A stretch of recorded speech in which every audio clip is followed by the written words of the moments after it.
Coach, good morning. Good morning. All right, everyone, want to get started here. We have with us head coach Mike Rhoades from the VCU Rams, along with Ace Baldwin Jr. and Brandon Johns Jr.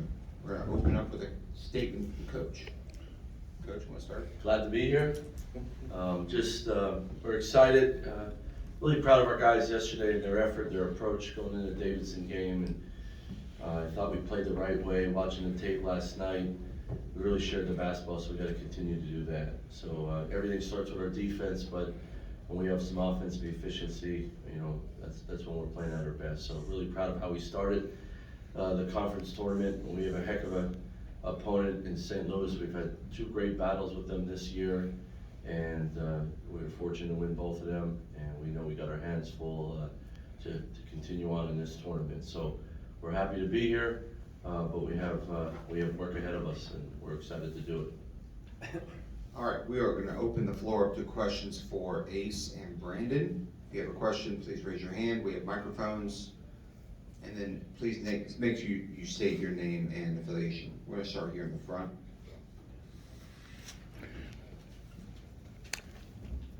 And Marcus Washington from MTC Media. Brandon, what has this year been like for you transferring to the school, and what has it been like to play for Coach Rhoades? I'd say I'm super grateful for it. I think it's been a super great opportunity. I think I've built such great relationships with these guys, and I know that we've all had so much fun this season. And playing for Coach Rhoades is super fun. He's got a ton of energy, a ton of love for us, and I know he's always wanting the best for us. So it's been truly a blessing this year. And how does your game complement Jalen's game, and how does Jalen's game complement yours? I would say I think we're both pretty physical down low, and I think we create opportunities for each other just because, say one of us is down low, we might create an opportunity for the other one. Say one of us is cutting, or I think it's hard for teams to try to guard both of us at the same time when we're on the court. So I think we both attack the glass a lot. We're both aggressive down low. I think we're both really just confident in our games. I think it's a problem for other teams. We'll take a question in the back. Lane Castanante with CBS 6 in Richmond for Ace. The first game against them, you went off for 37. The second game, you guys had 6 players in double figures. Can you get jacked up as a team because you shot so well personally, and then as a team against them in the second game? Can you get excited about that, knowing that you have another opportunity to possibly do it again tomorrow? Yes, I say we just gotta just be us. That's all. Down here on the right-hand side.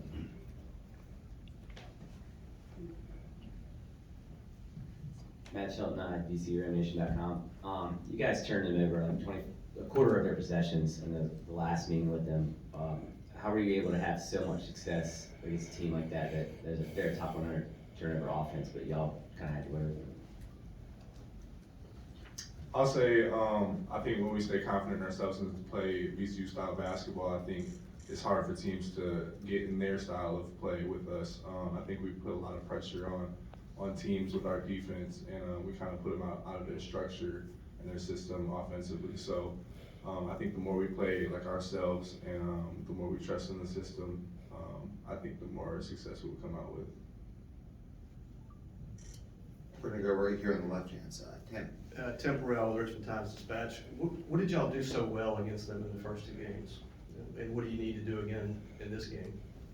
I say we stayed aggressive on defense. We took care of the ball, and we played together. Brandon, anything to add? I think we were, like AB said, I think we were really aggressive with them. I think we put them out of their system, their play style a bit, and made them uncomfortable on the court. So, of course, that's always our plan, and just to be aggressive, be confident, and just play our style of play. On the right-hand side. Guys, I was just wondering what y'all think about this format. It's kind of a different A-10 tournament format where you play a game, you have a day off in between. Do y'all like the break, or do you think with a team that plays as deep as we do, it's kind of a disadvantage for us because we tend to run teams down? Do you Brandon, like the day off or not? Brandon, why don't you start? I would say you repeat the last part of it? Just do you think this is a disadvantage to a team like VCU, who we just throw numbers at people, and in a tournament format, we gotta go day after day after day. It's hard to play a team like VCU presses you all game. Do you think that sort of is a disadvantage, that, you know, they get a break? I wouldn't say it's really a disadvantage for us just because we work so hard and practice all the time. We train for situations like this, and like we prepare for it all year. So it's kind of just the grind, and especially during tournament time, this is the time where we really got to buckle up and just play. No matter how many breaks you get, no matter how many days you get, you just gotta give your all every single day. So even if we have a break, if we don't have a break, we still gotta play like how we play. Any more questions for the student athletes? Tim on the left hand. Ace, their offense obviously starts with Yuri Collins, and y'all done a pretty good job on him the first two games. What have you got to do again this game to keep him from hurting you? And also Jimerson, I think the first game he had like 24, the second game y'all had him under wraps. Like I said, I think we just gotta stay aggressive, beat us, and just keep Yuri from passing the ball. You know, he like passing the ball first, so I think we just gotta keep him from passing the ball. And Jimerson, I think we just gotta stay aggressive and no easy shots for him. Into the second row. Tyler Cronin, 3-bid league ace, kind of following up on that last question. Do you mind just touching on the impact of having Nick Kern and Jaden Nunn next to you defensively when you're going up against a team with that many great guards? I like playing with Nick Kern and J9 because they also bring that energy on defense. It's just not all about offense with them, and they also turn people over. Any more questions for the student athletes? All right, guys, thank you very much. Good luck tomorrow. All right, everyone, we're gonna take some questions for Coach Rhoades. We're gonna start right here with Stu in the fourth row. Oh, we don't. No, Mike's out there. Hey, Coach. St. Louis is obviously the roster's loaded with local talent, but you also have one from St. Louis. I'm just wondering if you could talk about Nick's advancement over the last 2 years. Yeah, I mean, he's been an absolute pleasure to coach. All about the right stuff. I mean, he's from a winning high school program, and had to pay his dues in that program. So I think when he got to VCU, he realized I gotta earn my minutes. I gotta earn my stripes, and he's done that by being so coachable and working really hard and finding his role. And he has started his role. Once we put him in the starting lineup, we've played better and better. And I just think he's a very unselfish kid that's super competitive. So he's. You know, he was a COVID recruit, and we couldn't get out there to see him, so everything was talking to him and his family and Zooming with him, and we just built a cool relationship with he and everybody in his circle. And since the day we've gotten him, he's been nothing but a pleasure to coach and a hard worker, and he fits the way we play. He's a real aggressive kid. Thank you. Down here in the first row. Actually, let's go back. Mike, the adage about beating a team 3 times in one season, you disproved that in your first game, but how much of a different team are you guys from even that last game against St. Louis when your scoring was so balanced? I'm guessing you're probably closer to that game than you were in the first one when Ace went off. Yeah, you know, the trying to beat a team 3 times, I mean, depending what side of the fence you're on, right? That's how you use it. So it's the next game for us. Look, they're very good.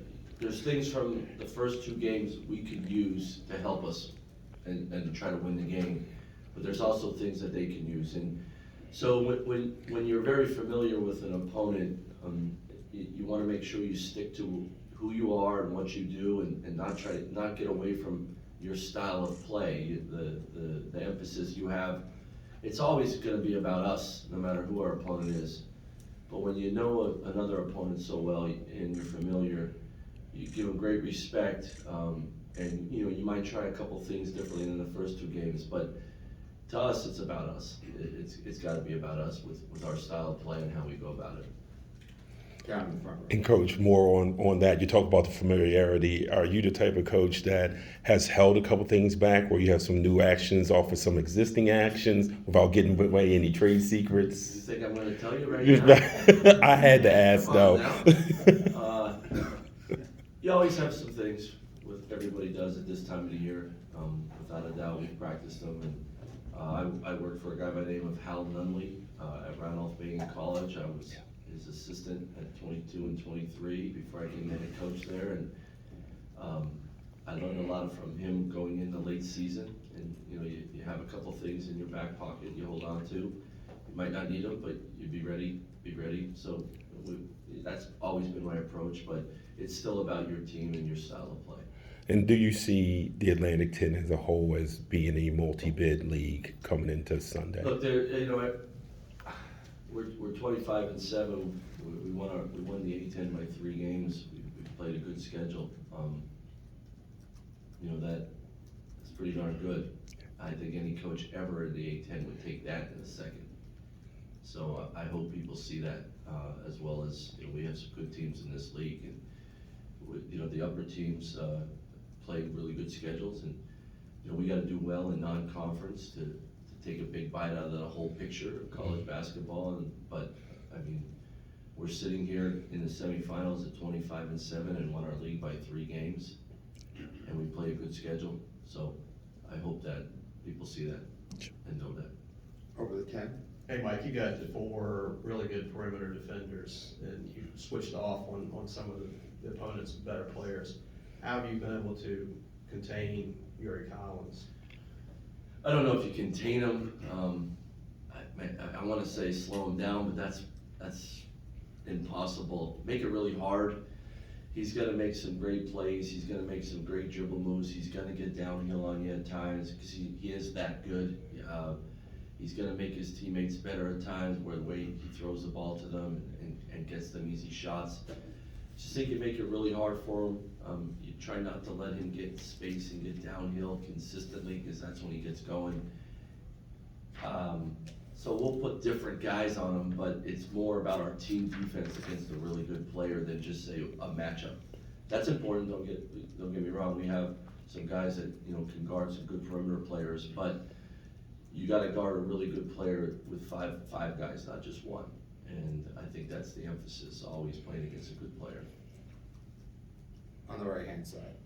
Coach, Noah Curro, the last time we played them at our place, but he looked pretty healthy today. What's the biggest challenge, other than just depth, Francis Okoro being in the lineup presents? Well, he takes up space down there, Matt. He gets angles on his rolls. He gets angles on his post up that he can just turn around and, as I say, put you in the basket. And he does a really good job of getting offensive rebounds because he's physical early in his possession. He's just, it's another big body down there, but a guy that if he catches it deep in the post one-on-one, he could have a big game against you. So we've played against him before, so we know what he's capable of doing. We have a bunch of big guys. We have to be ready to play against that physicality in front of the rim, and he leads the way for them. Back to Stu in the 4th row. Coach, now I think we're about 5 years into the net ranking thing.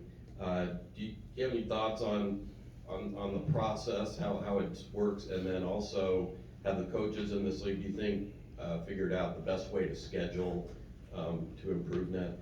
No, because we don't know how the best way to schedule because the goal line is always moving. The metrics is moving. What's being weighed, the different boxes, the different metrics. If you could tell me what the selection committee weighs the most, then that's what I would do. But we don't get that information. And I don't think that's fair, especially for a team like us who has trouble scheduling opponents home and home, tournaments, neutral. And we're not the only team. So I'm not making excuses. I'm just, give me some leeway on what helps us most and helps our league, and I'll go do that. But the toughest thing is everybody talks about our non-conference. We got to play a certain type of schedule in non-conference. Tell me what it is, and we'll do it. If you can help me get other teams to play it, that's the issue. So where we're at and trying to go through this, and I talked to my administration about this. We talked to all the experts out there, the bracketologists. Tell me what we need to do, and we'll do it. But every year it seems like different things change. The goal line's changing, and I don't think that's fair for anyone. when Power Fives now are going to 20 league games and they have challenges, more than one challenges, then they play in an MTE, which could be up 3 games. That narrows our window of scheduling some of the teams we need to schedule. And so help us out and give us some leeway or give us some ideas, and we'll go about it. So that's where I stand on it, and some people may differ, I understand that. I would just love that we got some insight as we continue to move on in scheduling, how to go about it to help our cause and help our league's cause. Any more questions? I knew that question was coming. Any more questions for Coach? All right, Coach.